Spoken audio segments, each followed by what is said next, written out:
Tersangka kasus kekerasan dalam rumah tangga salah satu karyawan BRI Kota Kupang berinisial FD segera ditetapkan sebagai daftar pencarian orang atau DPO oleh Polsek Kelapa Lima.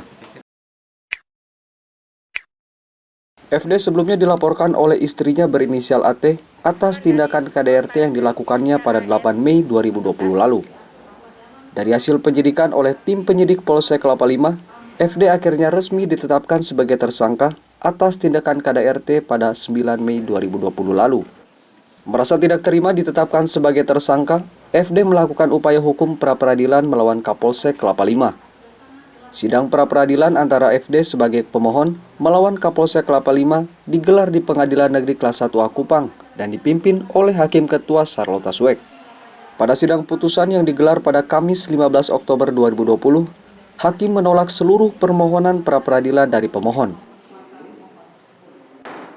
Kuasa termohon Kapolsek Kelapa Lima, Mikael VK mengungkapkan, hasil putusan sidang pra-peradilan merupakan keputusan yang adil. Berdasarkan putusan yang sudah ditetapkan, Polsek Kelapa Lima berhak melanjutkan perkara ini. Ini kan menjadi dasar bagi penyidik untuk melanjutkan proses ini. Bahwa kan pra-peradilan kan terkait dengan proses. Bahwa hakim sudah menyatakan bahwa menolak untuk seluruhnya, itu berarti bahwa proses pra-peradilan ini menyetujui apa yang telah dilakukan oleh teman-teman penyidik. Sehingga kasus ini layak untuk dilanjutkan.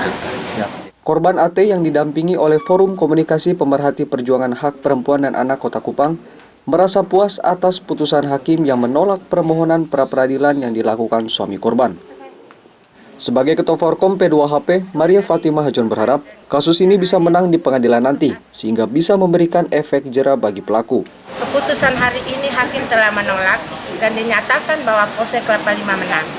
Kita tunggu tahap berikut adalah sidang di pengadilan, pengaduan dari korban dan inisial AS untuk kasus KDRT.